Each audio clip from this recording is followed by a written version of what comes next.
Before there was history, there was story. Long before chronicles were written, before dates were carved into stone or preserved in ink, human beings tried to understand the world through narrative, not through measurement or experiment, but through meaning. The earliest answers to the greatest questions did not come in the form of facts, but in the form of myth. What is the world made of? Where did it come from? Why is there suffering, order, chaos, birth, and death? These questions did not wait for philosophers or historians. They were present from the moment humans began to speak, to gather, and to remember.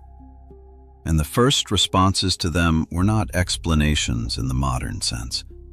They were stories, symbolic, poetic, unsettling, and powerful.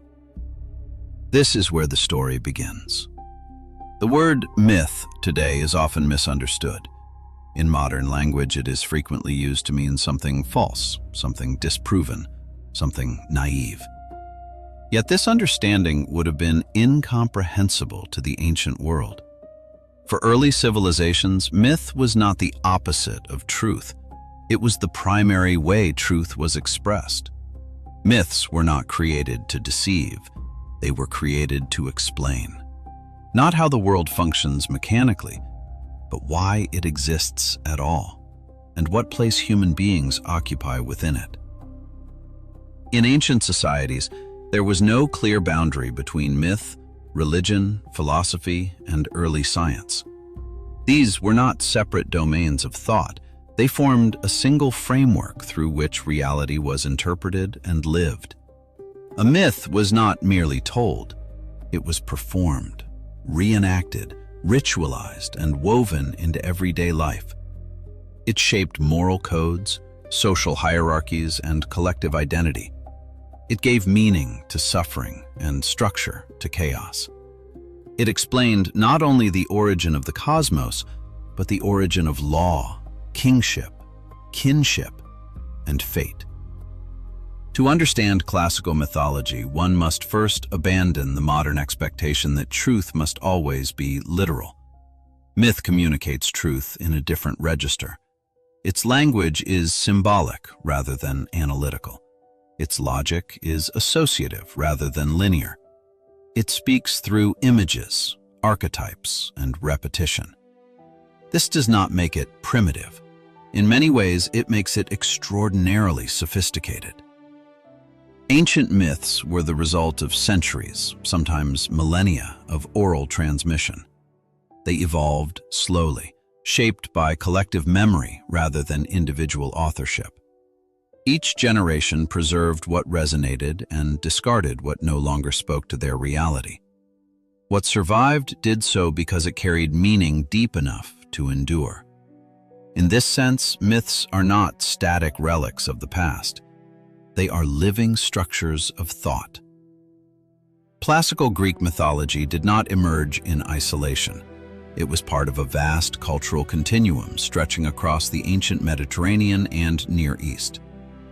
Ideas, symbols, and narratives flowed between civilizations through trade, migration, conquest, and shared ritual practices. Stories of creation, divine conflict, floods, golden ages, and cosmic order appear across cultures, from Mesopotamia and Egypt to Anatolia and the Aegean. Greek myth absorbed, transformed, and reinterpreted these older traditions, giving them a distinct form that would later shape Western imagination more profoundly than any other mythological system. Yet Greek mythology is unique in one crucial aspect. Its gods are not distant abstractions. They are intensely human. The Olympian gods feel desire, jealousy, pride, fear, and rage. They make mistakes. They argue, deceive, and suffer consequences. Their immortality does not grant them moral perfection, only endurance. In them, the ancient Greeks saw reflections of their own condition, magnified, eternal, and unrestrained. This anthropomorphic vision of the divine created a mythology that is psychologically rich and morally ambiguous. The gods are not absolute arbiters of justice. They are forces of nature and personality, embodying both creation and destruction. Humans, in turn, are not insignificant. They matter. Their actions provoke divine response. Their suffering is noticed. Their stories are remembered. This tension between divine power and human fragility lies at the heart of Greek myth. Another defining feature of classical mythology is its relationship with time. Mythical time is not historical time. It does not unfold according to dates or calendars. It exists in a symbolic past, a once rather than a when. Events in myth are not placed on a timeline.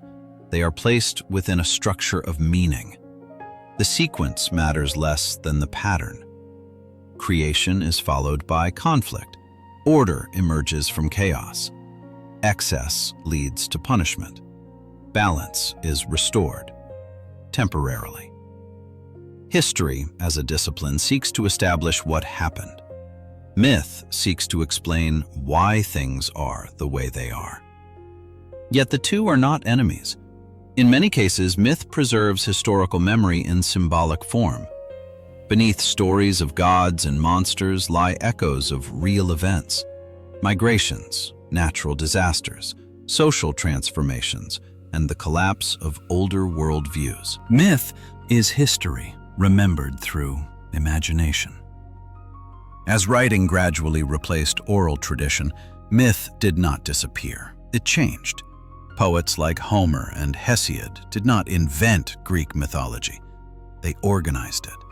They gave it form, coherence, and literary permanence. Through their works, myth entered a new phase, one that allowed reflection, critique, and reinterpretation. With time, philosophers began to question myth. Some rejected it, others reinterpreted it allegorically. But even when challenged, myth never lost its influence. It continued to shape ethical thought, political symbolism, art, and collective identity. This enduring power raises an important question. Why do myths persist?